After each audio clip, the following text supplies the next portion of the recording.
Welcome to the change project scenario for the staffing issues in the ICU.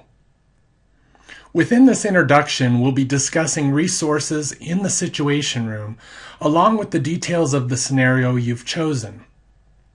It appears you found the situation room for this problem-based scenario. That's a great start. Keep exploring within the virtual world. You'll never know what you'll find.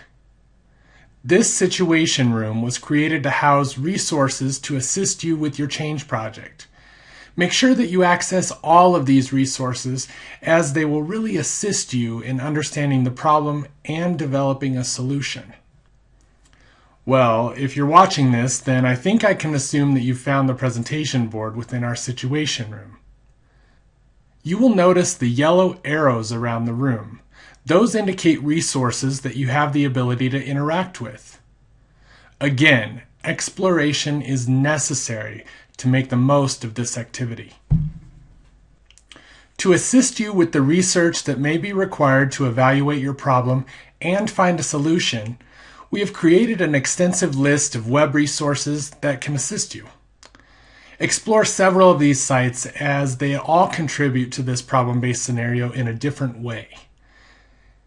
If you use any of these resources as part of your research, you will want to keep track of them, since you will be expected to cite these just as if you had initiated the research yourself. Another interactive resource within the situation room is the whiteboard. We're really excited to tell you about this resource, as it is a new feature that we're experimenting with inside the virtual teaching hospital. We see the whiteboard as both a collaborative learning area and visual mapping tool. You will notice that this tool is available to all students within the course, and anything that you place on the whiteboard can and will be seen by your fellow classmates. But look at this as a benefit. You might use it to clarify your understanding of a problem or discuss potential solutions with others that may be working in the same area. Additionally, by mixing the drawing functionality with the text, you have the ability to visually display your thoughts in an effort to organize your research. The floor plan for the unit that you are working on is also available. This may be helpful to see as you are developing your solution. Although it's not included in this screenshot, you will notice blue clouds in the corners of several resources in the room.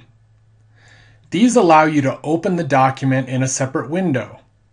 We provided this functionality in case you would like to print the resource or even save it to your computer. The file will open as a PDF document, then just print or save.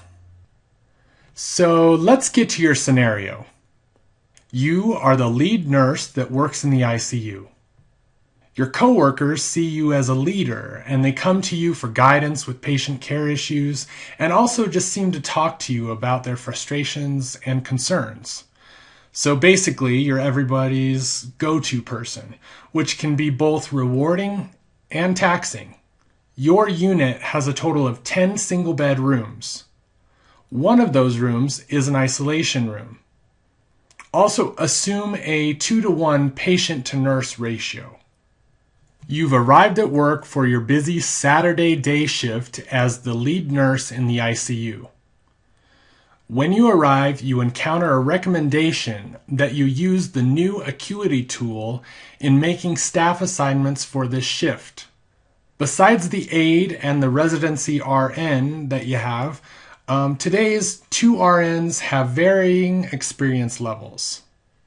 One RN has more than 10 years experience. One, however, is just out of orientation. So since you discovered that you might be short-staffed, it's important that you try to troubleshoot these staffing issues to provide proper coverage. To do this, you should use the Acuity tool provided right here in the situation room.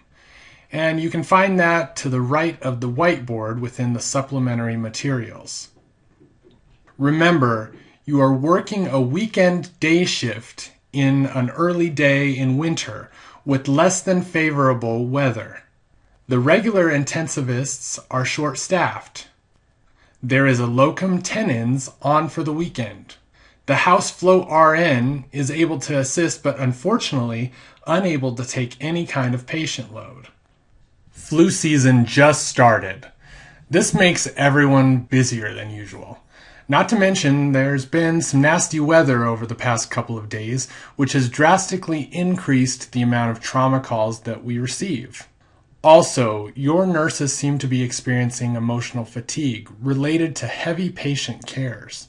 Today, you've heard about a potential admit. The patient is a 22-year-old female and will be out of surgery for a gunshot wound in the abdomen. It is suspected that the situation was gang-related. Another distracting factor is the fact that your staff members are taxed by others calling in to pick up shifts beyond their full-time equivalent, or FTE.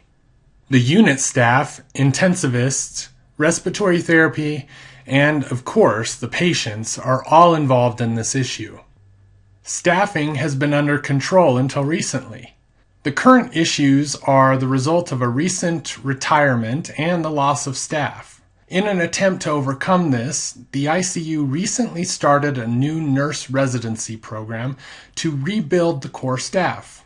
There have also been noticeable increases in ER respiratory complaints and trauma.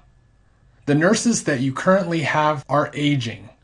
These nurses generally have seniority, are under a union contract, and decreased patient census has impacted the situation. You and the other staff on the unit are all responsible for patient safety. However, you are responsible for safe staffing.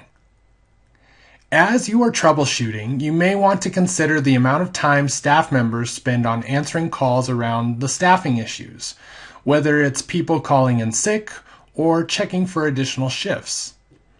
Also, consider the costs involved with hiring agency nurses. The biggest compliance issue with the staffing shortage is the possibility of patients needing to be diverted. However, safe staffing is also a compliance concern since the facility has reported 2 unsafe staffing issues within the last year.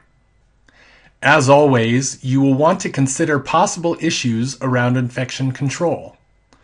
Also, acuity in the elderly population isn't that high, but they tend to have many needs.